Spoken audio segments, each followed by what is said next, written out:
Hoje é quinta-feira, muito bom dia para você, chegando com o nosso primeiro conteúdo, as primeiras notícias do Fluminense aqui no canal do Lessa, você acompanha a partir de agora. Vamos falar do Fluminense que voltou a treinar ontem no CT Calçachilho.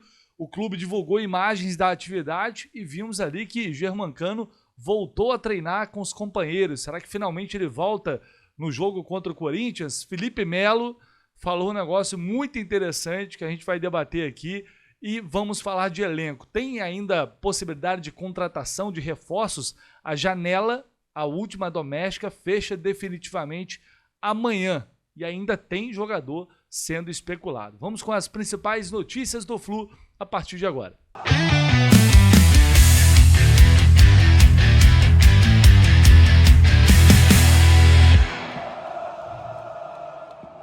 E eu te convido, se por acaso você ainda não deixou o seu like, tá aqui embaixo o botãozinho que não custa absolutamente nada. Você clicar aqui, se inscrever também, talvez você ainda não esteja inscrito. Tá chegando por agora, tá conhecendo o canal agora, então sinta-se à vontade. A casa é sua todos os dias. Notícias do Fluminense para você. Tá sempre ligado em tudo o que está acontecendo no Flu. E não é porque é data FIFA, inclusive hoje, para quem liga, tem jogo da Seleção Brasileira contra a França. Para quem não liga, só seguir a vida, a gente segue aqui informando vocês. Até porque o time está treinando lá no CT Calçachilho. Ontem o Fluminense divulgou as imagens aí da atividade. Bom para a gente observar quem está por lá, para confirmar que, por exemplo, Germancano voltou a trabalhar ali com o grupo. Vai ver que ele vai aparecer nas imagens, aí agora aparece Germancano. É claro que a gente não sabe... Não tem como saber exatamente, é o que eu sempre falo, né? Às vezes o jogador aparece na foto, ali trabalhando, treinando, mas participou só do aquecimento, fez somente uma parte da atividade normal com o grupo, depois vai fazer um treino específico. Não estou dizendo que é o caso do Cano, tá? Mas às vezes isso acontece. Só que Eusébio Beldia disse que ele estaria à disposição para o jogo contra o Corinthians. Então tudo indica ele voltando, de fato, a trabalhar aí com o grupo, que é, obviamente, uma excelente notícia. Realmente, ele deve estar à disposição para esse jogo contra o Corinthians. É torcer para que ele não tenha uma nova lesão. Acho que, acima de tudo, isso é o mais importante. E também vai ser necessário a gente ter muita paciência com o Cano, porque o período de inatividade é muito longo. Então, tem dois jogadores à frente dele hoje. Tem ainda um árduo caminho para percorrer aí pela frente, para tentar voltar a ser útil, né? Voltar a ser, de fato, ali uma opção dentro do elenco do Flu. Mas é claro que a gente torce para que ele possa se recuperar o mais rápido possível, plenamente, né? Para que ele tenha condição de jogo e saúde para o decorrer aí de todo 2026. Afinal de contas, a gente vai sim precisar de muitas opções no elenco. E por falar em elenco, ontem surgiu uma notícia sobre uma possível contratação. Um jogador que interessa ao Fluminense, o Rodrigo Dias, amigo lá do Ligados no Flu, trouxe a informação de que o Fluminense está interessado no Rômulo, que é volante do Novo Horizontino. Um jogador que foi para o Palmeiras, saiu do Novo Horizontino, ele foi para o Palmeiras, acabou não dando certo, voltou para o Novo Horizontino. Vou até colocar na tela aqui para vocês, no site O Gol, o Rômulo tem 13 jogos esse ano, 6 gols, um dos destaques aí do Campeonato Paulista, um jogador que começou lá no Matonense, até para União São João, na verdade, né? Até chegar no Novo Horizontino, depois vai para o Palmeiras, justamente após ter destaque no Campeonato Paulista, em 2024, acaba não conseguindo se adaptar, é emprestado para o Ceará, também não vai bem, e aí volta para o Novo Horizontino e parece que nasceu para jogar no Novo Horizontino. Impressionante o Rômulo. Até o Abel Ferreira deu uma declaração recente dizendo que o Novo Horizontino para ele é como se fosse uma zona de conforto, né? Ele não conseguiu se adaptar no Palmeiras, a concorrência é muito grande, e lá ele volta a jogar bem. É um jogador que não deve ter realmente ainda assim espaço, porque o cara, querendo ou não, acaba ficando uma situação como essa, o treinador já meio que marca, né? Então, uma possibilidade surge no mercado. Lembrando que a janela está aberta até amanhã. É possível contratar? É possível. Até porque o clube pode se precaver de movimentos que já aconteceram nessa janela, por exemplo, de uma possibilidade de saída do Otávio. O Atlético Paranaense chegou lá atrás a demonstrar interesse pelo Otávio, isso meio que ainda ficou ali como possibilidade, mas o Fluminense só iria liberar, por exemplo, o jogador de meio de campo, ainda mais agora tendo o Bernal lesionado, o Nonato lesionado, se tivesse um substituto imediato. Imagino eu que o Rômulo também tenha o interesse de outros clubes. Eu não conseguia, pelo menos até ontem à noite, eu não consegui confirmar essa informação. O tempo ali foi muito curto para saber se tem alguma possibilidade. Pode ser algo alinhado para ocorrer no meio do ano, na próxima janela, essas coisas acontecem, ou uma sondagem, como tantos e tantos que o Fluminense fez ao longo dessa janela. O próprio presidente Matheus Montenegro falou aquele dia que ele deu a entender, pelo menos, que a janela do Fluminense estava fechada e que um novo movimento só ocorreria, né, no meio da temporada. Em termos de elenco, a gente vem falando muito sobre isso e acho que vai ser o grande desafio do Zubeldia desde que ele chegou ao Fluminense. É claro que ele teve uma semifinal de Copa do Brasil, ele teve agora a final do Campeonato Carioca, foram jogos grandes e, evidentemente, também grandes desafios. Mas o que eu estou querendo dizer é que talvez seja o primeiro grande desafio para o Zubeldia administrar um elenco que, na minha opinião, hoje dá a ele mais opções do que o ano passado, em que pese ele ter perdido jogadores importantes. Por que eu estou falando isso? Porque o próprio Zubeldia deu entrevistas elogiando muito o fato do elenco do Fluminense ter muitas opções e jogadores com características diferentes que podem dar a ele a possibilidade de mudar o time. Eu falava isso lá atrás, né? Pô, é um time que às vezes você consegue mudar até mesmo sem trocar peças, né? Apenas trocando função. É possível, porque os jogadores alguns fazem mais de uma função, como o Savarino, por exemplo, que é um jogador muito, muito versátil, o próprio Alisson, que chegou no banco de reservas, o Hércules Martinelli, são todos jogadores muito versáteis. Só que nessa última entrevista, quando foi cobrado por demorar muito a mexer no time no segundo tempo, o Zubeldia fala, olha, às vezes eu também demoro, porque o jogador que entra, ele tem características, ele faz funções diferentes do que os que estão em campo. Então leva um tempo para o time se adaptar. E nesse meio tempo, a equipe pode se perder. Então é um paradoxo, né? Porque para mim, o que antes parecia solução, agora é um problema. Né? A cabeça do treinador, às vezes, é um tanto quanto complexa. E eu consigo entender os pontos.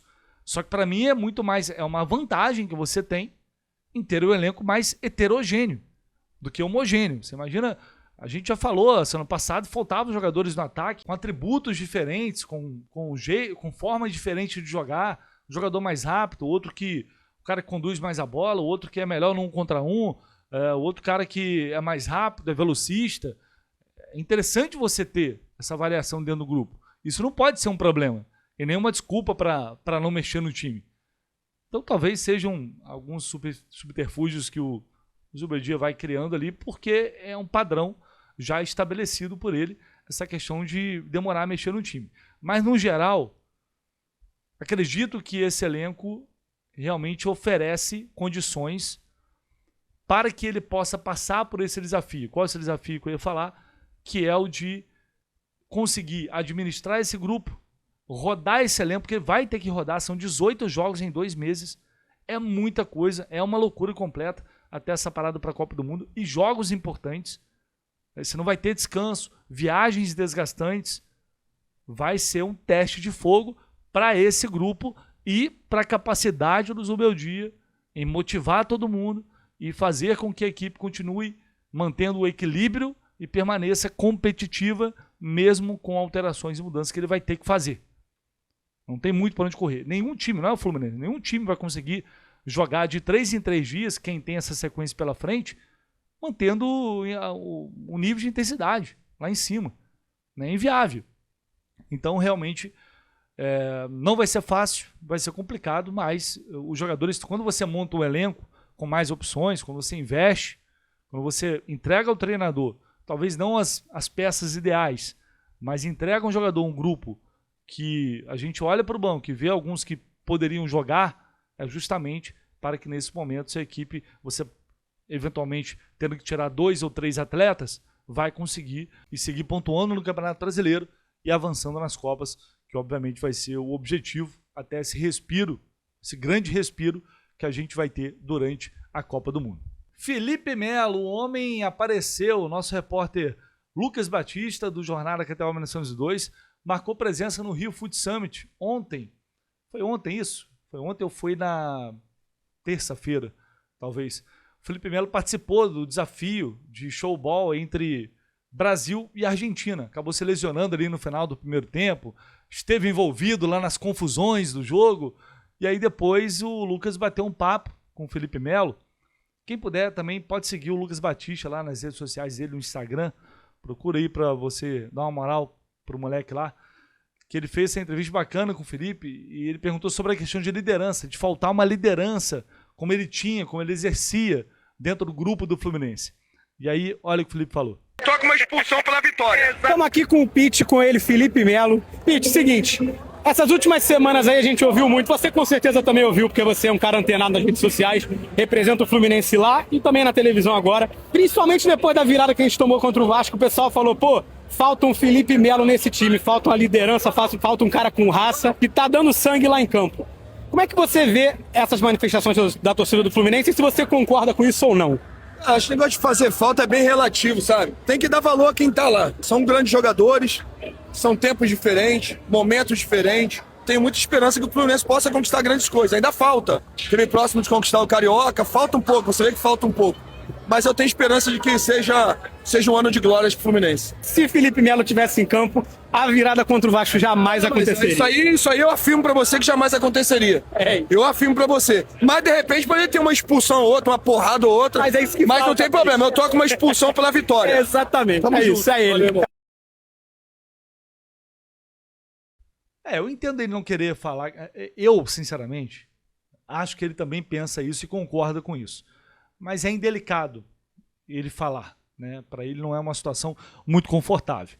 E aí ele fala, não, se eu tivesse no jogo contra o Vasco, não teria acontecido aquilo. E talvez não tivesse mesmo, tá? E talvez não tivesse mesmo. É claro que faz falta, não só em termos de liderança. O Felipe Melo teve um papel importantíssimo tecnicamente dentro do time também, enquanto teve força para jogar. O impacto que ele teve na conquista da Libertadores, isso aí é indiscutível.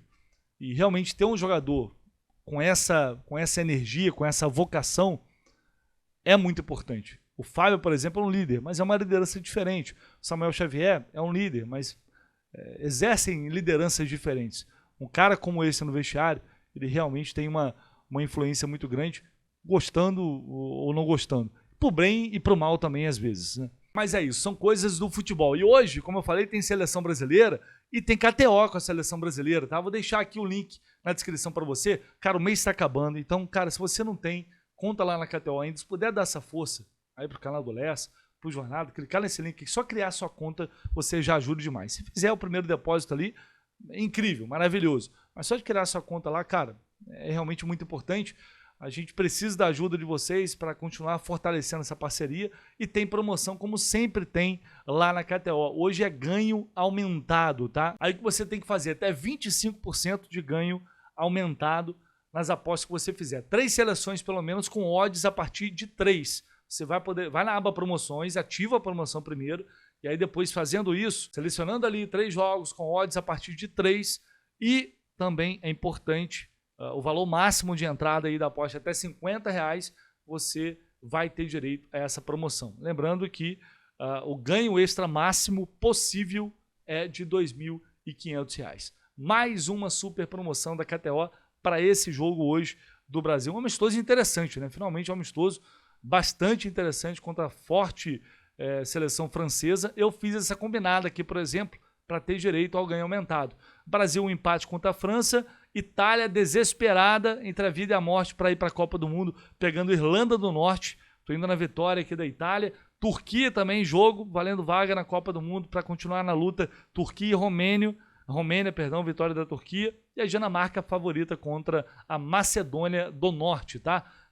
Só uma dica, você pode ir lá fazer o que você quiser, desde que você utilize o link que está aqui embaixo, tá? Deixa o like, ao longo do dia a gente volta com muito mais informações e notícias por aqui.